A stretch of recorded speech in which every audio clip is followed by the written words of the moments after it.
नमस्कार, वंदे मातरम। मैं हूं श्यामगिरी। आप देख रहे हैं हमारा चैनल मुद्दा भारत का। मुद्दा भारत का यानी मुद्दा आपका। मुद्दा है महाराष्ट्र चुनाव का। या जो इंतजार की घड़ियां थी अब समाप्त हो गई है। आज चुनाव आयोग ने प्रेस कॉन्फ्रेंस लेकर फिलहाल जो है महाराष्ट्र की जो चुनाव की तारीखों की घोषणा थी वो कर दी है। यानी कि 20 नवंबर को चुनाव होना है और 23 नवंबर को जो है रिजल्ट आ जाएगा। यानी 23 नवंबर को कौन कितने पानी में है सब समझ में आ जाएगी।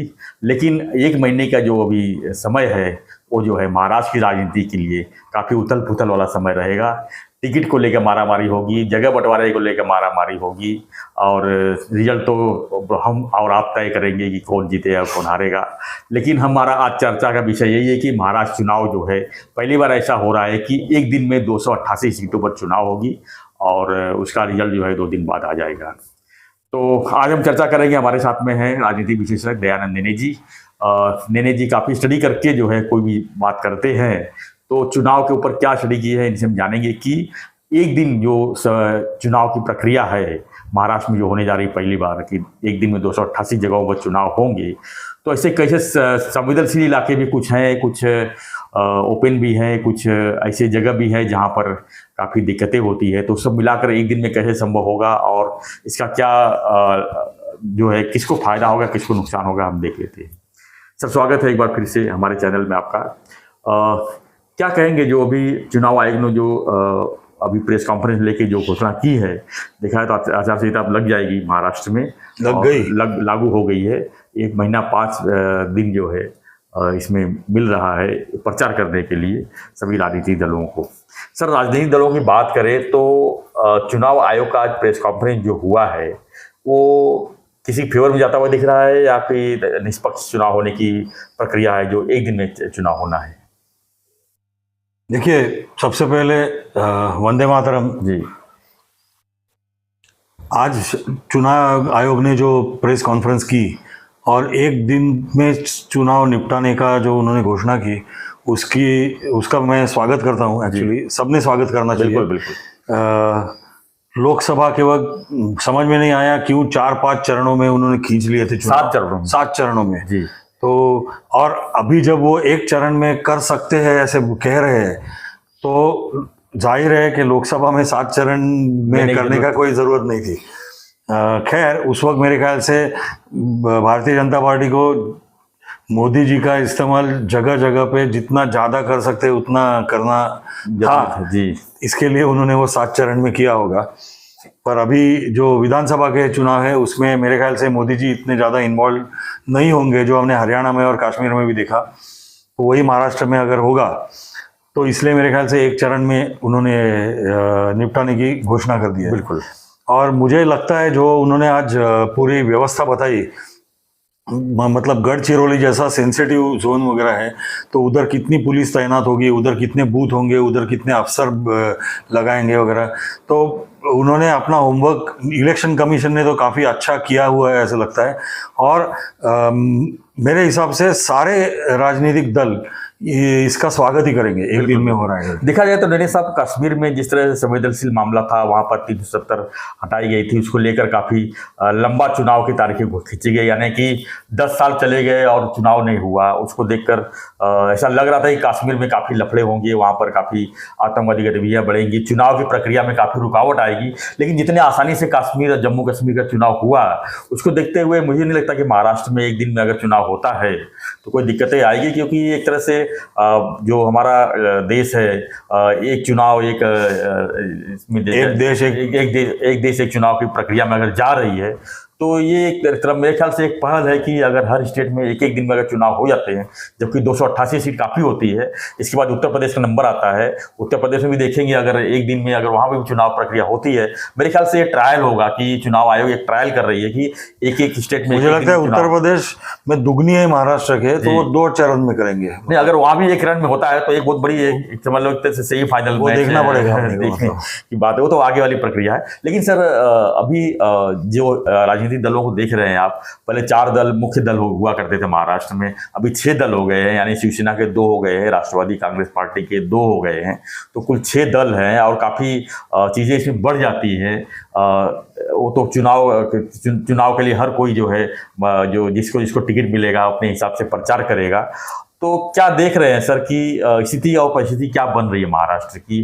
जब भी हम चुनाव की बात करते हैं तो क्या लगता है कि बीजेपी और महायुति महाराष्ट्र में हैट्रिक मारेगी? हैट्रिक इसलिए बोल रहा हूँ कि 2019 में तो लोगों ने जो है बीजेपी और शिवसेना को ही मैंडेट दिया था और उनको ही जिताया था। भले बाद में शिवसेना ने जो है उद्धव ठाकरे ने महाविकास आघाड़ी बनाई और कांग्रेस एनसीपी को एक तरह से खत्म हो चुकी थी, उसको उन्होंने जिंदा किया, नो डाउट। लेकिन अभी क्या देख रहे हैं सर कि परिस्थिति किस तरह हो रही है? क्योंकि हरियाणा चुनाव की अगर हम बात करें तो हरियाणा चुनाव और जम्मू कश्मीर रिजल्ट के बाद जो बीजेपी और महायुति में इस तरह जोश का माहौल है, खासकर एक हिंदुत्व विचारधारा की बातें घूम रही है कि हिंदुओं को एकजुट होना चाहिए और योगी जी ने भी कहा था कि जो बटेगा वो कटेगा। काफ़ी कुछ पॉजिटिव चीज़ें दिखता हुआ नज़र आ रहा है बीजेपी की तरफ से, और अमित शाह ने एक बड़ी जवाबदारी ले ली है कि महाराष्ट्र के चुनाव की पूरी जिम्मेदारी अमित शाह ने लिया है। और मेरे ख्याल से टिकट का बंटवारा हो चाहे जगह का बंटवारा हो, क्योंकि 3 पार्टियां हैं महायुति में, जगह बंटवारे को देखा जाए तो वो अमित शाह ही सब डिसाइड करेंगे और वही टिकट का भी मेरे ख्याल से 90% टिकट तो वही फाइनल करेंगे। तो ये सब स्थिति देखते हुए सर आपने काफ़ी पिछले दिनों सर्वे भी किया था, उसमें कांटे की टक्कर दिखाई थी आपने, तो अब क्या देख रहे हैं सर? देखिए, आपने काफी बड़ा क्वेश्चन पूछा है, उसमें काफी छोटे छोटे प्रश्न है जी, एक एक करके हम देखते हैं इसको। देखिए, हरियाणा में जो हुआ, भारतीय जनता पार्टी ने जीत हासिल की और वो सभी के ओपिनियन पोल जो थे और एग्जिट पोल से उनके खिलाफ जाके मतलब ये जीत भारतीय जनता पार्टी ने हासिल की जी। अभी आप जो कह रहे हैं कि हिंदुत्व की बात काफ़ी चल रही है, तो मैं जहाँ तक सोचता हूँ ये हिंदुत्व की बात वगैरह जो आप कह रहे हैं वो भारतीय जनता पार्टी के सर्कल तक ही सीमित है, वो बाहर नहीं है जी। सोशल मीडिया पे जो आप पढ़ रहे हो, मतलब ज़्यादा सोशल मीडिया पे चलता है कि हिंदुत्व बटेंगे तो कटेंगे वगैरह, तो बटेंगे तो कटेंगे ये तो योगी जी ने एक स्टेटमेंट किया था वहाँ पे, उसकी वजह से हरियाणा में बहुत ज़्यादा इफेक्ट आया ऐसे मुझे लगता नहीं है। हरियाणा में जो इफेक्ट आया उसका मेन वजह क्या थी, तो कांग्रेस ने अपने सारे अंडे जो थे वो जाट कम्युनिटी के बास्केट में रख दिए थे जी। और उनका पूरा जो कैंपेन था वो जाट कम्युनिटी हमारे साथ में है, पहलवान जो वो भी जाट कम्युनिटी के ज़्यादा करके है वो हमारे साथ में है, और जवान नाराज है तो वो भी हमारे साथ में है। इसी के ऊपर उनका कैंपेन निर्भर था।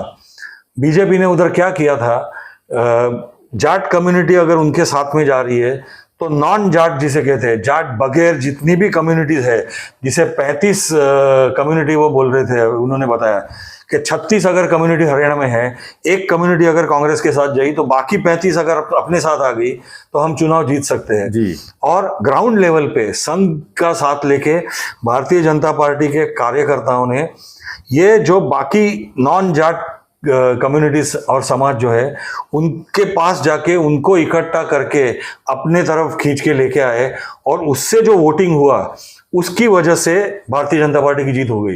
हिंदुत्व की बात भारतीय जनता पार्टी के लोग कर रहे हैं, भारतीय जनता पार्टी के कार्यकर्ता कर रहे हैं, पर उसका डायरेक्ट असर ये चुनाव पे गिरा है ऐसे मुझे बिल्कुल लगता नहीं है, और महाराष्ट्र में भी वो गिरेगा ऐसे भी मुझे लगता नहीं है। हम क्या बोलते हैं उसको, let us not live in fools paradise.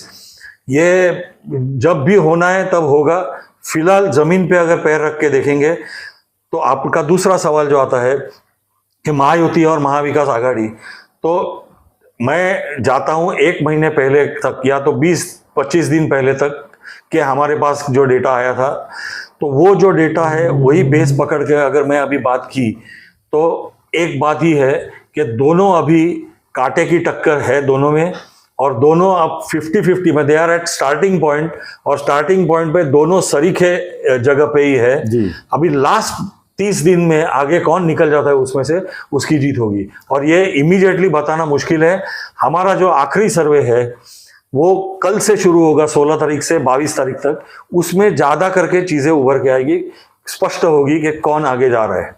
यानी 23 तारीख को हम बता पाएंगे कि किसकी स्थिति बन रही है, किस तरफ जा रही है। बिल्कुल। तो इसमें काफ़ी योजनाएं महाराष्ट्र सरकार ने अनाउंस की, जैसे लाडली बहना तो था ही, उसके साथ साथ में ऐसे छोटे छोटे प्रोजेक्ट ऐसे लॉन्च किए, फ्री बिजली, ये अपना सन से बिजली तैयार करके किसानों को आजीवन जो है बिजली फ्री देंगे। ऐसे बहुत सारे लोक लुभावन योजनाएं आई। अभी जाते जाते उन्होंने बीएमसी में जो दिवाली की तोहफा होता है कर्मचारियों को, उन्होंने अनाउंसमेंट किया। तो क्या लगता है कि टोल, हाँ सबसे बड़ी बात है मुंबई, खासकर मुंबई सबर्बन के लिए जो टोल का इशू था, थाना और मुंबई के लिए टोल का इशू उन्होंने लाइट व्हीकल के लिए उन्होंने फ्री कर दिया है। ये बहुत बड़ा एक विस्फोटक निर्णय था। तो क्या लगता है कि ये सब योजनाओं का कितना असर पड़ेगा महाराष्ट्र सरकार पर? देखिए, एक राजनीति का अभ्यासक करके मैं ये सब चीज़ों पे जब देखता हूँ तो मुझे एक चीज़ समझ में आती है कि ये जो सारी एक के पीछे घोषणा कर रहे हैं और बोलो तो पैसा फूक रहे हैं एक के पीछे एक योजना के पीछे, तो उससे ये इलेक्शन महायुति के लिए कितना कठिन है यही समझ में आता है कि इतनी सारी योजना उनको लानी पड़ रही है। और तभी भी मतलब आज तो आखिरी घंटे में उन्होंने बीएमसी का बोनस डिक्लेयर कर दिया, मैं तो चौंक गया है वो ये करके। तो this reflects desperation on part of the Mahayuti and the government of Maharashtra। और इससे अभी फायदा कितना होगा ये आने वाले चुनाव बताएंगे। हाँ, एक बात मैं जो हमने एक मिनी सर्वे बीच में किया था किसी दूसरे कारण के लिए, उसमें हमको जो उभर के आई कि वो जो लाड़की बहन योजना जो है उसका असर ज़रूर पड़ रहा है ज़मीन लेवल पे, ज़मीनी स्तर पे। हमने माइनॉरिटी एरियाज में वो सर्वे किया था और उधर की खास करके मुंबई में किया था, सभी माइनॉरिटी एरिया में, मानकुर्द में किया, भेंडी बाजार में किया था, मालवनी में किया था। तो उधर की महिलाएं ज़रूर खुश है कि सरकार हमारे लिए कुछ कर रही है, हमें पैसे दे रही है। और वहाँ की महिलाओं ने काफ़ी एक इंटरेस्टिंग बात बताई कि ये हमारे लिए एक पूंजी हो रही है जमा इसके लिए, मतलब हमें हमारे मर्द के ऊपर मतलब पैसों के लिए निर्भर होना नहीं पड़ेगा, पति के ऊपर निर्भर नहीं हो सकता। हमारे के लिए एक पूंजी हो रही है। पर क्या था, हम जब उसका आप वोट किसको देंगे पूछने को जा रहे थे तो वो वोट बीजेपी को देंगे ऐसे बताने के लिए कतरा रहे थे, क्योंकि जब भी हम वहाँ पे सर्वे करने गए थे हर जगह पे अगर हम 5-6 महिलाओं के साथ बात कर रहे ग्रुप्स में किसी के साथ में, तो उधर 2-3 पुरुष लोग उनके आके खड़े रहते थे। लेकिन सर एक बात मैं यहाँ पर बताना चाहूँगा कि महायुति की अगर हम बात करें तो जो माइनॉरिटी की बात है वहाँ पर अगर इस समय दिखाया है तो अजित पवार जो है साथ में है और एनसीपी पार्टी ब्रांड उनके पास है। तो सेकुलर अगर वोट की बात हम करें तो सेकुलर जहाँ पर संख्या ज़्यादा है टिकट बंटवारा उसी हिसाब से होगा, क्योंकि जब टिकट बंटवारे की बात आएगी तो जहाँ सेकुलरिज्म ज़्यादा है वहाँ पर अजित पवार के टिकट के लोगों को टिकट मिलेगा, नो डाउट। तो वो सब भी चीज़ें इसमें आ सकती है और अजित दादा भी एक गेम चेंजर हो सकते हैं महायुति के लिए अगर चुनाव के बाद भी साथ में रहे तो। आपको नहीं लगता? मेरे हिसाब से अजित दादा गेम चेंजर हो सकते हैं महायुति चुनाव हारने के लिए। अच्छा, हाँ, वो जिताएंगे नहीं, अगर हराएंगे। जहाँ तक मैं देखता हूँ अजित दादा अगर 60 सीट लड़े तो महायुति मतलब बीजेपी और शिवसेना 60 सीट कम 288 माइनस 60 सीट पे लड़ रही है, ऐसा मैं देखता हूँ। जी ठीक है, वो तो वक्त बताएगा, लोगों की सोच बताएगी, लोगों को जब वोट करने जाएंगे। तो यहाँ पर मैं आपको फ्रेंड्स बता दूं यहाँ पर कि जब भी वोटिंग होती है, जब हम काउंटिंग देखते हैं तो 2% वोट जो है इधर उधर की चक्कर जो होती है वही जो है निर्णायक वोटिंग होती है। तो अगर हम महायुति सरकार अगर अच्छा काम की हुई है, उसके पहले भी 2014 में फडणवीस सरकार थी, अगर अच्छा काम किया है, नो डाउट 2014 में अच्छा काम उन्होंने किया 2019 तक। इसके लिए 2019 में भी जो है बीजेपी और शिवसेना को ही हमने जिताया था, आप लोगों ने जिताया था। तो अगर उसी को कंटिन्यूस रखना है तो सबसे पहले आप लोगों को जो है वोटिंग प्रक्रिया में भाग लेनी पड़ेगी। जैसे लोकसभा में लोगों ने कहा कि आएगा तो मोदी ही, तो हम क्यों वोट करें, उसका भी असर पड़ा है। अगर यहाँ पर भी आप अगर यही कहेंगे आएंगे तो महायुति ही आएंगे, तो शिंदे साहब ही आएंगे, तो फडणवीस जी ही, तो वोट हम क्यों करें, पिकनिक बनाने चले जाएंगे, इधर चले जाएंगे, उधर चले जाएंगे और देखेंगे कौन मगजमारी करता है। जी, इसमें मैं आपको एक बात ऐड करना चाहता हूँ। आज जो राजीव कुमार जो मुख्य चुनाव आयोग उन्होंने बताया था एक तो इस बार 20 तारीख जो है वो बुधवार को है जी। और उन्होंने कहा कि हमने जानबूझ के बुधवार का दिन तय किया है बनाने दे कि कोई शनिवार ज्वाइन फायदा ना करके उठाए, ज्वाइन करके कहीं छुट्टी पर जाए नहीं। दूसरी बात, राजीव कुमार जी ने खुद आज अपील की लोगों को। उन्होंने कहा कि अर्बन सेंटर्स जो है देश के और खास करके महाराष्ट्र के, उन्होंने लिस्ट करके पढ़ के बताई। मुंबई में कुलाबा है, ठाणे है, कल्याण है, डोंबिवली है, पुणे है, वहां पे लोकसभा में 40 और 45% वोटिंग हुआ था। तो उन्होंने कहा कि ये अर्बन सेंटर्स में ये जो पढ़ के सुना है 8-10 नाम उन्होंने, उधर वोटिंग बढ़े, इसके लिए वो एक विशेष अभियान चलाने वाले हैं पूरे 15 दिन का, और लोगों में अवेयरनेस पैदा करने वाले हैं कि आप बाहर आके वोटिंग में हिस्सा लीजिए और आपके लिए आपकी सरकार अच्छी सरकार आए चुन के, इसके लिए आपको वोटिंग देना जरूरी है। एक अभियान चलाएंगे ऐसे उन्होंने बताया। तो अभी जब बुधवार को वोटिंग लिया है तो अपन देखते हैं इस बार अगर वोटिंग बढ़ गया, अगर 2-3% भी वोटिंग बढ़ गया तो बल्ले बल्ले हो जाएगी महायुति के लिए।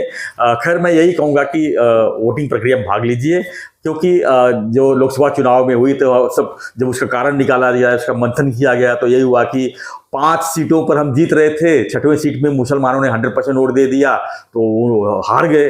अरे भाई, मुसलमान तो हमेशा 100% वोट देते हैं, तो कभी हमें ये सुनने को नहीं मिला कि हिंदू भी जो है 100% वोटिंग करते हैं। तो इस बार जो है ऐसा कुछ कीजिए कि हिंदू भी कम से कम 70-80% वोट करते हैं, ये तो सामने आए। खैर वो आपकी मर्जी है, लेकिन वोट में भाग दीजिए, ये तो हम प्रेशर बनाएंगे आपके ऊपर। तो देखते हैं, अभी विधानसभा चुनाव 1 महीने की प्रक्रिया है। हम जो है मुद्दा भारत के थ्रू जो है विधानसभा चुनाव की तैयारी, विधानसभा चुनाव के प्रचार, विधानसभा चुनाव के टिकट की मारामारी, विधानसभा चुनाव के जगह के जो मारामारी है, उसके बारे में हम लगातार आपके साथ बने रहेंगे। उसके लिए आपको चैनल को सब्सक्राइब करना है, लाइक करना है, शेयर करना है, तब हम आपसे लगातार बने रहेंगे। धन्यवाद नैनी जी, धन्यवाद। हम आगे भी जानकारी जो है शेयर करते रहेंगे। धन्यवाद। जय हिंद, जय महाराष्ट्र, जय श्री राम।